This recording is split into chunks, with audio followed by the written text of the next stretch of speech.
첫 번째 문제는 MLP입니다. 멀티 퍼셉트론인데 이거는 기존에 있는 퍼셉트론의 문제점, 이 문제점이 XOR 문제점이 있겠죠.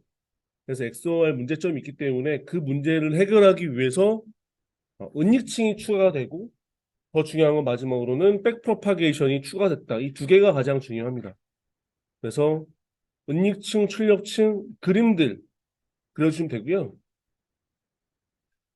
그래서 여기 단층 퍼셉트론과 다층 퍼셉트론의 차이점을 보면 단층은 단순히 입력층과 출력층이 문제 있었습니다. 그런데 그렇게 있는데 간단한 문제는 해결할 수 있지만 복잡한 문제는 해결할 수 없었어요. 그래서 이 복잡한 문제가 비선형적인 XOR 문제였는데 이 XOR 문제를 해결하기 위해서 다층 퍼센트로라는 게 나왔습니다. 근데 거기서 기존에 없었던 능력층과 오류 역증파가 추가됐다.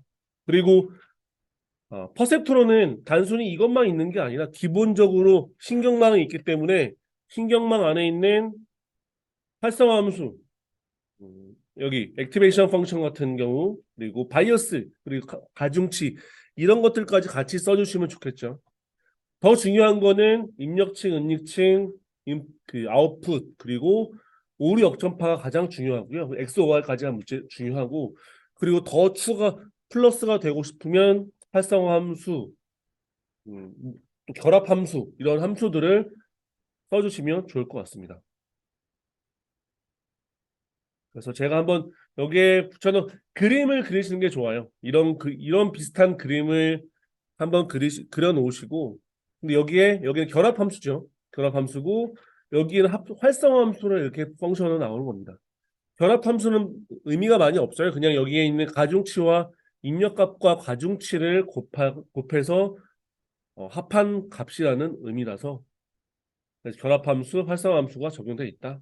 그리고 은닉층이 단층은 은닉층이 없다. 그리고 다층은 우리가 문제 나왔던 MLP는 은닉층이 추가되고 백프로파게이션 뒤로 돌아가서 모차값을 수정해주는 과거에는 한 번 예측만 하면 값을 수정할 수가 없었어요. 그런데 백프로파게이션 같은 경우가 발생을 하면서 뒤로 나의 가중치 네 값이 예측한 값이 틀렸기 때문에 바이어스나 가중치를 조정을 해서 다시 학습을 해서 오차값이 최소화되는 값을 찾아봐 라고 하는 게 백프로파게이션입니다. 네, 이게 XOR 문제. 2번 문제 들어갑니다. 이번은 안정성 분석 기법에 대해서 설명하시오. 굉장히 중요한 문제 중에 하나입니다. 왜냐하면 안 그래도 중요한데 2023년도 출제 기준 변경 상황에 한 꼭지 또 추가가 되었기 때문에 안정성 분석은 지금 이렇게 통짜로 해서 안정성 분석에 대해서 예를 들어 FTA, FMEA, 하조업 이런 것들을 다 나열하게 되어 있는데 이런 것들은 하나하나 다 여러분들은 정말 깊숙하게 알아야 돼요. 왜냐하면 다 각각 나왔습니다. 하조업도 나오고 뒤에 있는 STPA도 나오고 ETA까지 다 나와 있는 상태예요. 그렇기 때문에 여러분들은 그냥 안정성 분석에 FMEA와 하조업이 있고 FTA가 있다. 라고만 외우시면 절대로 안 됩니다. 잠깐만 보면 FMEA 이게 용어가 좀 어렵긴 한데 살짝만 설명드리면 고장 모드입니다. 고장 모드. 고장 모드를 나열을 한 다음에 정의한 다음에 이 고장 모드에 따른 위험 발생도를 각각을 계산을 해서 이걸 중심으로 어떤 걸 먼저 내 리스크를 제거할지를 판단을 하는 거예요. 고장 모드라고 하는 거는 예를 들어서 요구사항이 볼펜을 만들어라 라는 요구사항이 있다고 하면 여기서 발생할 수 있는 고장 모드는 뭐가 있겠죠? 예를 들어서 볼펜 심이 없다. 이것도 고장이죠. 또는 어, 볼펜이 너무 두꺼워 뭐 팔뚝만 하다. 그러면 잡을 수가 없겠죠. 이것도 고장 모드 중에 하나겠죠. 그렇게 고장 모드를 각각 다 세부적으로 정의한 다음에 이 고장이 심각도, 발생도, 검출도에 따라서 얼마나 위험 우선순위가 있는지 RPN을 확인한 다음에 나중에 실제 그 안정성 분석에 적용하는 겁니다. 그리고 화좁은 전문가들이 보통 브레인스토밍 한다고 하죠. 전문가들 나와서 그 가이드 워드, 매뉴얼이라고 하는데 이 가이드 워드를 보고 야, 이거는 어떠냐, 저거는 어떠냐라고 하면서 이 위험이 얼마나 위험한지 그렇지 않은지 정성적으로 분석하는 게 하점입니다. 그리고 FTA는 정상사상 탑 이벤트라는 게 있어야 되고요. 그리고 마지막으로 엔드 오어라는 이런 게이트까지 있어야 정답이 됩니다. 그리고 STPA 제가 설명드린 것 중에서 보면 이게 FMEA하고 하접이랑 FTA는 과거 1940년도, 50년도에 나왔던 위험문서 기법들이에요. 그런데 기존과 현재는 굉장히 많은 프로세스나 기술이나 사람들 환경들이 많이 바뀌었기 때문에 과거에는 예를 들어서 어떤 장애가 많이 발생을 하면 그 장애는 단순히 그 기능에 따른 예를 들어서 자동차 바퀴가 고장이 났으면 과거에는 바퀴에 대한 기능적인 문제 또는 본체에 대한 문제점 하나하나만 분석했다면 요즘에는 그런 게 아니라 요즘 시대에는 바퀴와 본체 간의 소프트웨어로 다 연결이 되어 있고 우리가 알지 못하는 다양한 환경, 요구사항에 대한 변경 이런 것들을 새로운 문제들이 많이 발생을 해서 이런 것들까지 분석을 할 수 있게끔 요즘에 나온 게 STPA라고 나온 거예요. 요즘에 이게 좀 현대적인 게 되는 거죠. 그래서 제어 관점이라고 보는 겁니다. 제어 관점. 과거에는 흔히 기능 단위로 했었는데 요즘에는 소프트웨어를 통해서 그 컨트롤 프로블럼이라고 해서 어떻게 제어하고 그런 것들을 분석한다라고 해서 컨트롤 프로블럼 또는 STAMP라는 이 두 가지를 반드시 작성을 해주셔야 됩니다. 그리고 어, 그 3단락 쓴다고 하면 아까 제가 말씀드렸던 시대의 흐름 그 안정성 분석에 따른 시대 흐름에 따른 변화 또는 이런 표준은 굉장히 중요해요. 이거 똑같은 표준이 두 번 나왔습니다. 똑같은 표준이 이게 자동차와 철도, 항공, 의료 이렇게 나왔었어요. 그러니까 이 표준들은 대부분 다 외웠으면 좋겠고요. 다 외우고 계셨을 거예요. 그리고 하나만 말씀드리면 3단락 같은 경우는 정성적인 내용보다는 정량적인 내용이 훨씬 더 채점하기 좋아요. 그렇기 때문에 고려사항, 기대 효과, 전략, 방안 이런 추상적인 내용보다는 정답이 실제 답이 아닐지언정 이런 수치, 숫자 같은 모습 그리고 동향 이런 것들이 들어가면 조금 더 플러스 알파 되는 포인트가 된다라는 말씀을 드리고 싶습니다. 다음 3번. PSLT. PSLT는 재난 안전 통신망이에요. 통신망. 그러니까 재난이 발생했을 때 어떻게 통신할지를 발생을 하는 건데 과거에 전문가들이 확인해 보니 재난이 발생했을 때는 가장 중요한 게 인프라나 기술도 아니고 가장 중요한 거는 위험이 발생했을 때 그룹 간의 통화가 가장 중요하다라고 전문가들이 판단했습니다. 그래서 PSLT에서는 그룹 간 통화하는 기술들이 반드시 들어가야 돼요. 그래서 여기 나온 게 프로세나 D2D나 IUPS, GCGS 이것들은 세부적으로 알 수는 없어요. 이것들이 세부적으로 문제가 나오지 않았기 때문에 그냥 여기서는 이런 기술들까지 알아두고 그런데 제가 채점을 해보면서 느낀 점은 이 정도는 공부 좀 한 사람들 다 씁니다. 다 700MHz부터 마지막에 어, 이게 재난안전통신망은 하나의 통신망을 사용하는 게 아니라 그 철도 그리고 해상 다양한 통신망들을 같이 사용하고 있어요. 근데 다양한 통신망은 하나의 기관에서 이런 통신망을 사용하는 게 아니라 LTM은 해양경찰청 그리고 LTR은 철도청인가요? 아무튼 서로 다른 기관에서 하다 보니 중복이 발생할 수 있어요. 서로 간의 간섭. 내가 먼저 써야 되는데 갑자기 제가 또 쓰려고 해. 그러니까 간섭이 발생할 수 있으니까 이 간섭을 제어하기 위해서 랜 쉐어링이라는 기술을 쓴다라고 하는 것도 중요하고요. 그러면 이 정도까지는 제가 봤을 때 다 써요. 그런데 제가 드리고 싶은 말씀은 이렇게 다 쓸 수 있는데 좀 더 답안의 즐거움 또는 답안의 엑기스 또는 그 채점을 할 때 보면 제가 지금 채점하는 것도 한 30권 정도 하면서도 와, 진짜 많다라는 생각을 했는데 하지만 그 실제 채점하는 사람들은 100권, 200권 같은 채점을 할 수 있을 거예요. 분명히 제가 봤을 때는. 그럼 굉장히 지루할 겁니다.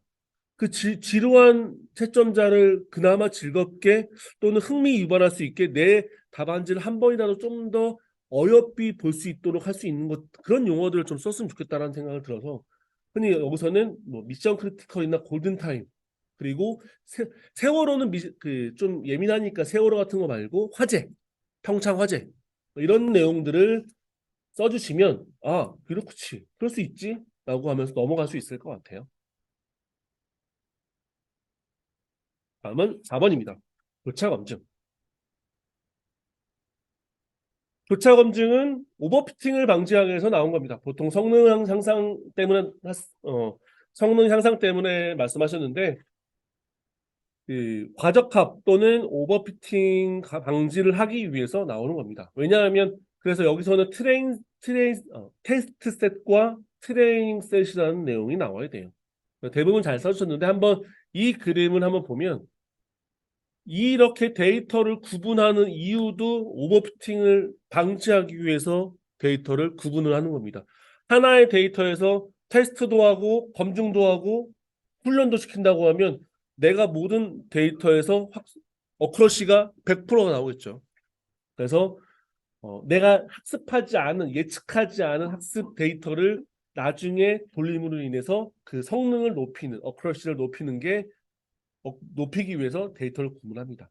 전체 데이터를 보면 먼저 크로스 밸리데이션 검증 데이터 그리고 여기에는 테스트 데이터 테스트 셋은 1차로 모델이 만들어지면 만들어진 모델을 통해서 이 모델이 정말 정상적으로 잘 동작을 하는지 안 하는지 테스트하기 위한 데이터가 테스트 셋입니다. 그래서 이렇게 구분을 합니다. 구분을 하고 그리고 크로스 밸리데이션 여기서 자체에서 다시 두 가지로 나눠요. 실제 트레이닝, 훈련을 시키는 데이터와 그리고 검증하는 데이터 두 개로 나눕니다. 그래서 먼저 어떤 모델을 만들었어요. 내가 SVM 또는 SVM이나 의사결정 트리 또는 랜덤 포레스트 같은 알고리즘을 통해서 내가 어떤 모델을 만들어서 이 모델이 성능이 좋은지 안 좋은지 내가 고양이를 인식하는 모델을 만들었는데 고양이를 잘 인식하는지 성능이 높은지를 확인하기 위해서 고양이 이미지를 열심히 줍니다. 그래서 오케이 해보니까 어크러시가 보통 80% 이상이 나와요. 그럼 잘 됐네. 그렇게 판단하고서 여기에 있는 밸리데이션 셋 검증 데이터로 뭐냐 한번 보자. 잘했는지 한번 검증한 겁니다. 그렇게 되면 실제 내가 테스트했던 데이터는 트레이닝 셋이고 테스트되지 않은 밸리데이션 새로운 데이터이기 때문에 이 데이터에서 학습률 떨어질 수 있겠죠. 그렇기 때문에 떨어지면 하이퍼 파라미터라는 것들을 다시 세팅을 하면서 다시 학습을 하는 과정을 포함합니다. 흔히 말하는 여기서 하이퍼 파라미터라고 하는 거는 우리 SVM이나 K-민지, KNA 이런 것들 중에서 예를 들어서 K 값을 정하죠. 또는 의사결정 트리에서 트리 개수를 구합니다. 하이퍼 파라미터는 그 트리의 예를 들어 그 트리의 개수를 20개에서 30개로 변경하던가 또는 네. 이런 것들을 변경시키는 것들이 하이퍼 파라미터 그 변경을 시키고 최종적으로 완료가 됐다고 하면 다시 이걸 테스트 셋으로 검증을 합니다. 이런 식으로 검증을 하려고 이게 오버피팅을 방지하기 위해서 하는 데이터를 구분하는 방법입니다. 실제 저도 인공지능 학습을 하면서도 오버피팅이 굉장히 많이 발생을 해요. 그렇기 때문에 꼭 오버피팅을 대응하는 것들을 알고 계셔야 되고요. 그리고 많은 분들이 이걸 각각 작성을 잘 해주셨고, 그리고 절차를 중간에 하나 넣어주셨어요. 아니, 아마 개념적인 절차를 넣으셨을 거예요. 근데 저는 그것도 좋지만, 그것보다 좀 더 엣지 있는, 답안지를 눈에 띄게 하기 위해서는 이렇게 그림을 도식화를 하는 게 가장 좋은 것 같아요. 이런 식으로. 폴드아웃 또는 K폴드. 이게 단순히 이거는 그 세트를 구분해서 트랜세터와 테스트를 단순히 구분하는 겁니다.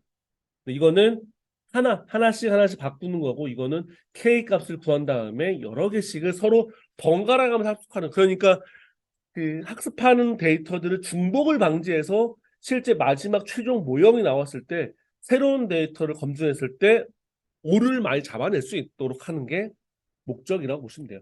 이것들은 외워주세요. 이거 문제도 많이 나오고 하니까 방법들과 그림까지 좀 알고 계셨으면 좋겠어요. 다음 5번입니다. 5번은 통계 분석. 통계 분석도 마찬가지로 2023년도 출제 기준 변경 사항에 통계 분석이 추가되었기 때문에 다시 한번 확인 코자 냈고요. 그러면 흔히 통계 분석에는 이렇게 5개 방식을 많이 써요.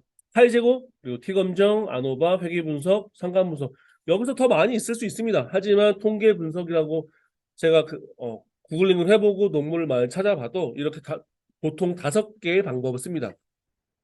그런데 이 5개 방법을 어떻게 이게 왜 어떻게 나눠지느냐라는 것들을 한번 알아야 되는데, 흔히 예를 들어서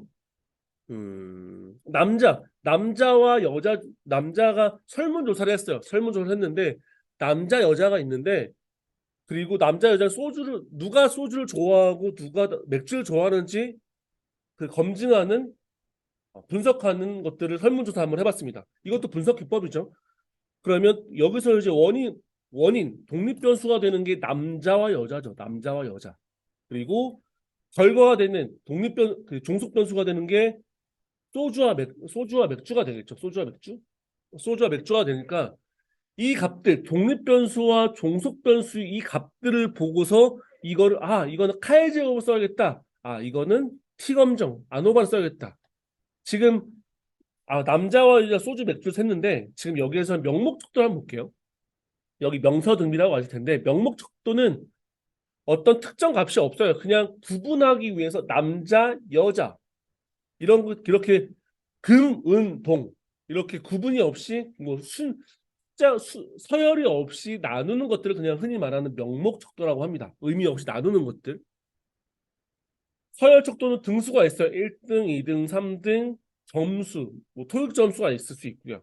그러니까 지금 처음에 제가 설문조사했을 때 남자와 여자는 서열이 있는 게 아니라 단순히 남자 여자를 구분하는 거기 때문에 명목 척도일 거예요. 그리고 종속 변수도 마찬가지일 겁니다. 종속 변수도 소주 맥주는 서열 척도처럼 순서가 있는 게 아니기 때문에 명목 척도입니다. 그래서 독립 변수가 명목, 종속 변수가 명목일 때는 차의 제곱을 써라 라고 되어 있는 거예요. 예를 들어서 다시 그러면 종속 변수를 바꿔볼게요. 종속 변수를 남자 여자 중에서 토익 점수를 누가 더 잘 맞을 것이냐 점수를 한번 물어봤습니다. 점수는 명목 점수가 아니죠. 명목 속도가 아니라 등수점, 내가 700점, 800점, 내가 신발 사이즈 280점 이렇게 나올 수도 있겠죠. 900점 나올 수. 이거는 순서가 정해 있는 서열 척도가 되는 것입니다. 서열 척도.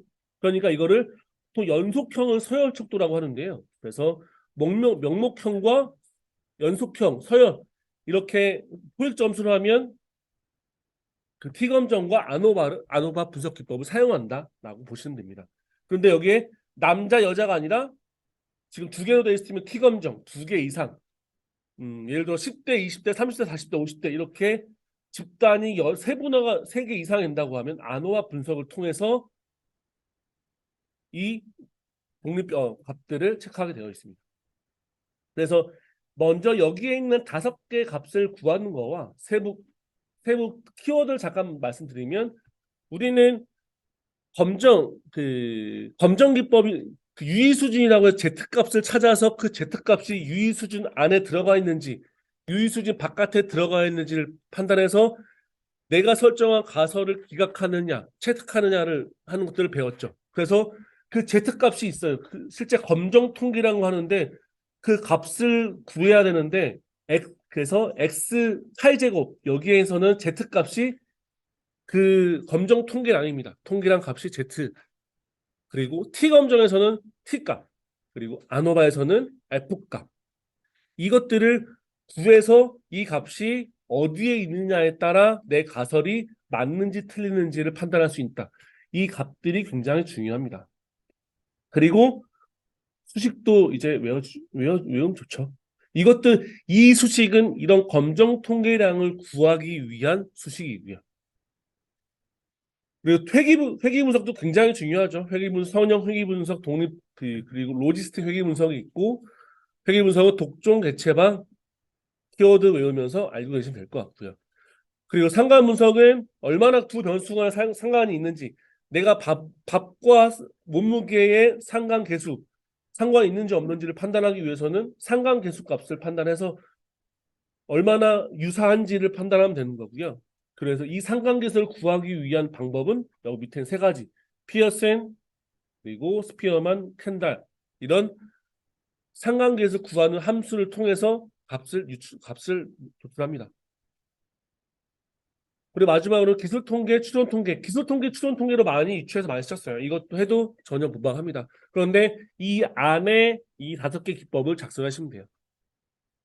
기술통계는 짧게 얘기하면 어떤 전체 집단에서 이 집단의 이 모집단에 대한 평균 또는 분산, 표준 편차 이런 특정한 밥들, 통계량을 계산하는 거고 기술을 분석을 하는 거고 반대로 추론 통계는 말 그대로 추론입니다. 추론. 이 값들을 통해서 실제 모집단이 어떻게 생겨 먹었는데 그래서 그거를 추론 통계라고 합니다.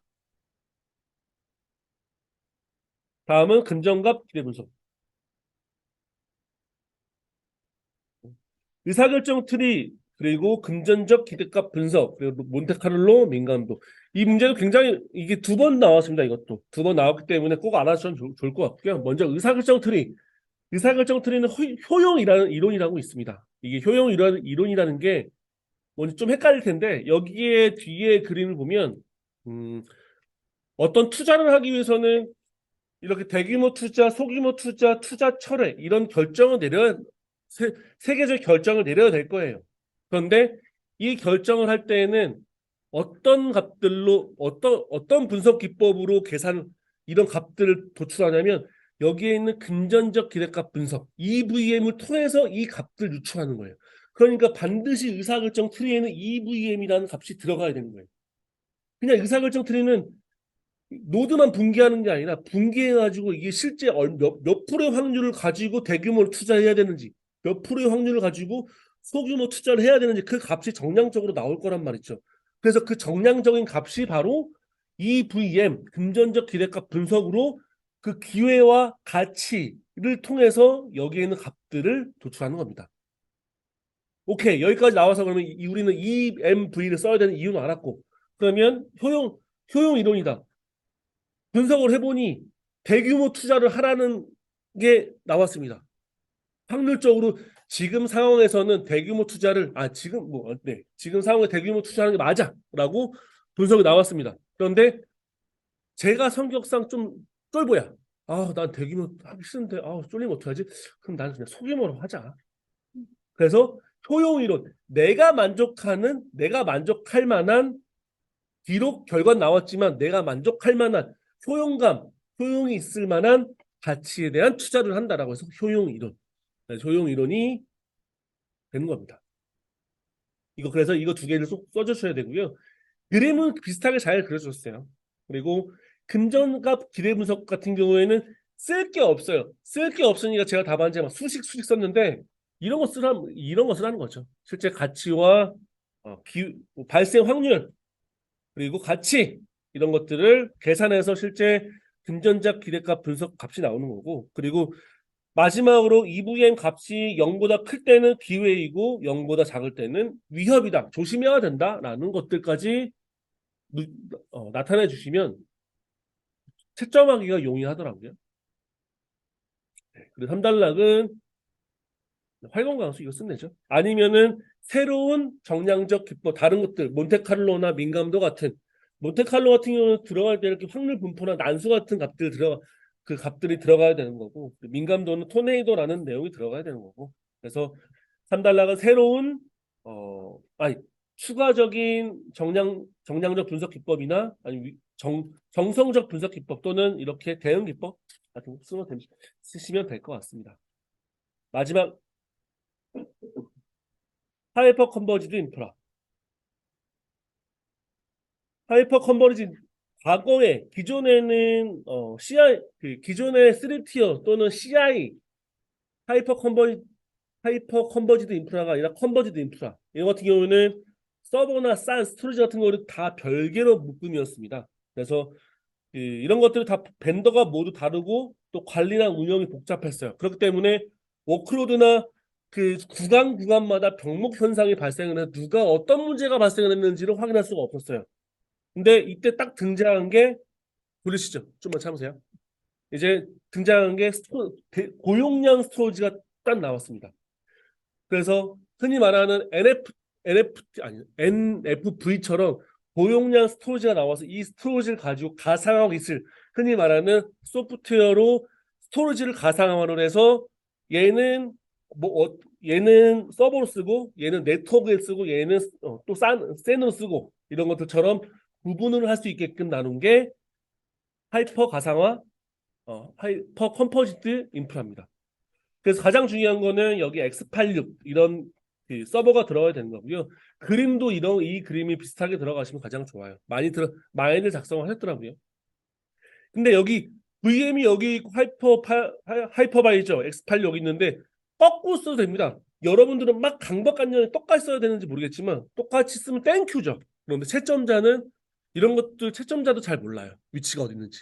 그렇기 때문에 비슷하게 쓰면 맞아요. 비슷하게. 그래서 보면 여기 X86 SDS 그리고 유타니스라는 내용도 반드시 됩니다.